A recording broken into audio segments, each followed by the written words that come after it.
Welcome to Tiny Tina's Wonderlands. In this video we're going to be taking a look at all 6 of the character classes and explaining what they are all about. And just quickly before we get any further into the video, if you're not currently subbed to the channel, make sure you do sub, turn notifications on. If you enjoy the video, don't forget to leave a like, all support is greatly appreciated. And if you want to support me further as a creator, then check out the links in the description, and let's get into it. So in Tiny Tina's Wonderlands, we do have 6 character classes available, and jumping straight into number 1 is the Brr-Zerker. Berserkers are specialists of melee and frost damage. The Berserkers' otherworldly powers allow them to become enraged via their action skills, channel the power of frost through weaponry so they may freeze and shatter their enemies, and manifest an arsenal of raw destructive force. Berserkers are even able to channel their bloodthirst by leeching life from fallen foes using a dash of occult magic. The class feat for the Berserker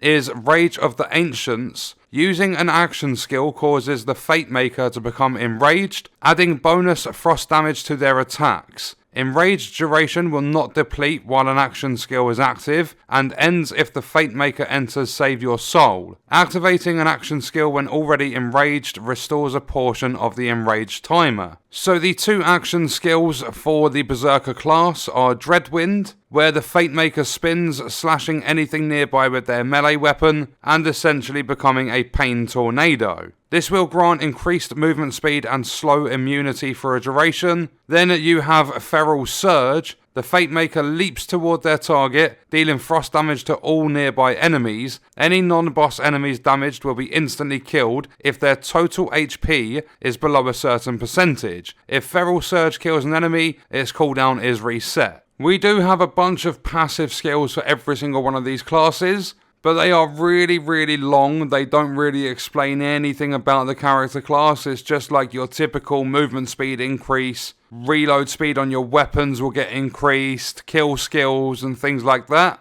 But what I will do, if you want to have a look for yourself and basically have a more in-depth look, see all the passive skills and try and make your mind up with which class you're going to use, then what I'll do is I'll leave a link to this in the description, and that way you guys can check it all out for yourself. So that was a look at the Brr-Zerker class, and that is going to be a class you will play if you are interested in dealing frost damage, melee, just getting up close and personal with your enemies. Moving into class number 2, we have Clawbringer.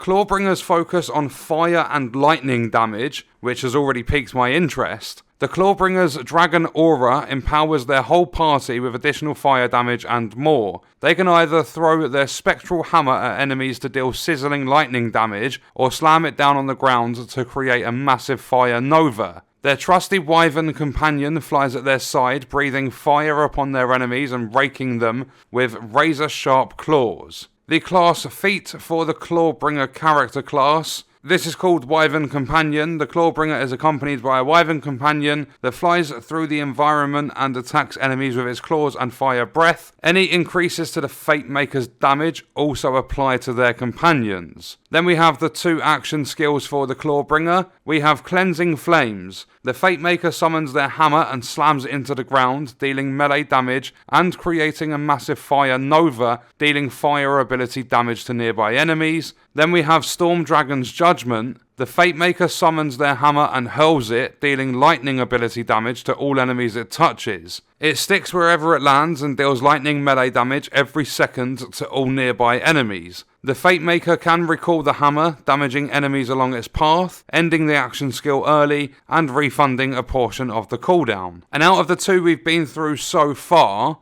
I'm definitely going to be picking the Clawbringer over the Berserker. I don't know, I just absolutely love any elemental effect I can get in a character class in a game. But that was the Clawbringer. Now moving on to number 3, we have Graveborn. Graveborn sounds pretty cool as well. The Graveborn is a master of kill skills, spells, and dark magic. They use their Demi-Lick companion and sacrificial action skills to enact suffering upon their enemies, even at the cost of their own life force. Any spell cast by the Graveborn will cause the Demi-Lick to cast a unique spell of their own, as well as triggering kill skills to summon hellish minions. So the class feat for the Graveborn is Demi-Lick Companion. The Fatemaker is accompanied by a floating Demilick companion that targets enemies at range and deals dark magic damage. Whenever the Fatemaker casts a spell, the Demilick will cast Hellish Blast, creating a homing projectile of the spell's elemental type, dealing damage to nearby enemies on impact. Any increases to the Fatemaker's damage also apply to their companions. Moving into the action skills, we have Dire Sacrifice. The Fatemaker sacrifices some of their current health to deal dark magic damage and apply dark magic status effects to all enemies nearby. Dire Sacrifice deals bonus damage proportional to the sacrificed amount of health. Then we have Reaper of Bones. The Fatemaker is fully healed, gains leech efficiency, and deals bonus dark magic damage for a duration, but loses an ever-increasing amount of health per second. When the Fatemaker would die, they become invulnerable for a duration, restore some of their health, and Reaper of Bones ends. So again, we've gone from melee and frost damage into more spell, magic, elemental sort of damage, and that is only half of the classes we have covered. But moving into number 4, and it's like by the sound of this, we're going to have even more spells. This is Spellshot. And the Spellshot character class is about combining spells with guns. They are able to equip 2 spells. Their spell weaving ability increases spell damage and fire rate as they cast spells or reload, allowing them to seamlessly cycle between different methods of dealing damage. And when enemies get too rowdy, their polymorph ability can take an enemy out of the fight by transforming them into a harmless skeep.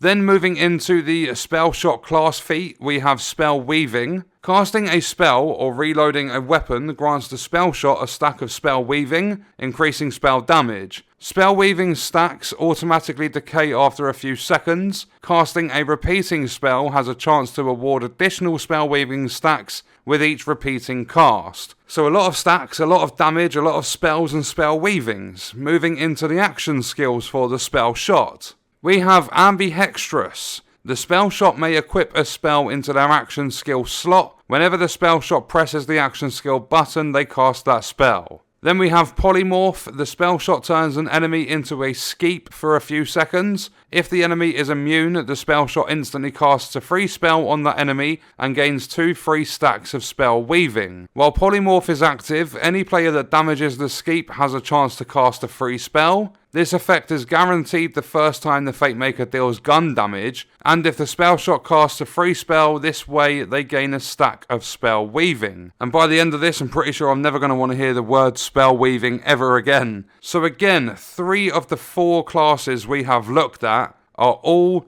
basically revolving around spells, dark magic, elements, all that sort of stuff. They sound fantastic to use. And moving into the penultimate, the Spore Warden character class. Spore Wardens are gun and companion specialists. They can significantly boost the abilities of their companions and allies while laying down withering firepower and slowing advancing enemies with frost tornadoes. Speed and distance are a Spore Warden's best friends. This one's already got me really interested. I might drop all the spells and the elements and just go with just gun and companion specialist. So the class feat for the Spore Warden is Mushroom Companion. The Fatemaker is accompanied by a Mushroom Companion that targets nearby enemies and deals poison damage. Pinging an enemy will cause your Mushroom Companion to lunge towards them. Any increases to the Fatemaker's damage also apply to their companions. Then with the action skills for the Spore Warden, we have Barrage. The Fatemaker summons an ethereal bow firing 7 arrows that deal ability damage on impact. Arrows ricochet twice between nearby enemies. Barrage has multiple charges, and increases to gun damage apply to the damage dealt by the action skill. Then we have Blizzard. The Fatemaker creates 3 frost cyclones for a duration that seek out nearby enemies, dealing frost ability damage over time. So if any of you are interested in a gun and companion specialist, then Spore Warden is the character class for you. And moving into the final class, we have the Stabbomancer. So this one, again, I mean, they've done really well with these classes. They're all incredibly interesting. The Stabbomancer character class specializes in critical hits and status effects. They are able to keep enemies guessing by alternating between guns, melee weapons, and spells, all the while moving in and out of stealth to score guaranteed critical hits. Though fragile, the Stabbomancer can use their superior speed to evade damage and fire their guns while sprinting. The Stabbomancer's class feat is Dirty Fighting, where the critical hit chance is increased. The action skills, Ghost Blade. The Fate Maker throws out a Ghost Blade which spins in place at target location, dealing melee damage periodically to nearby enemies based on the Fate Maker's equipped melee weapon.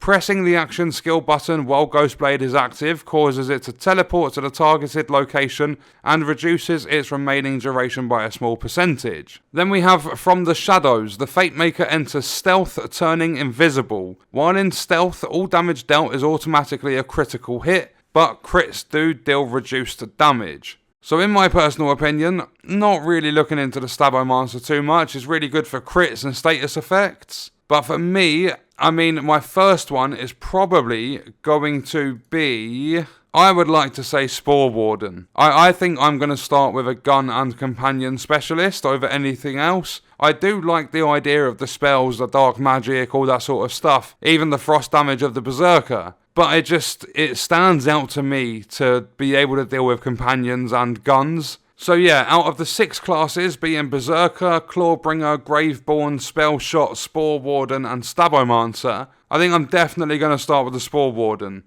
And what we're going to do is wrap the video up there. That was all the classes explained, the action skills, the feat of the class, the description of them. Let me know in the comments which class you're going to be starting the game with, and I will see you guys in the next video. I hope you enjoyed it.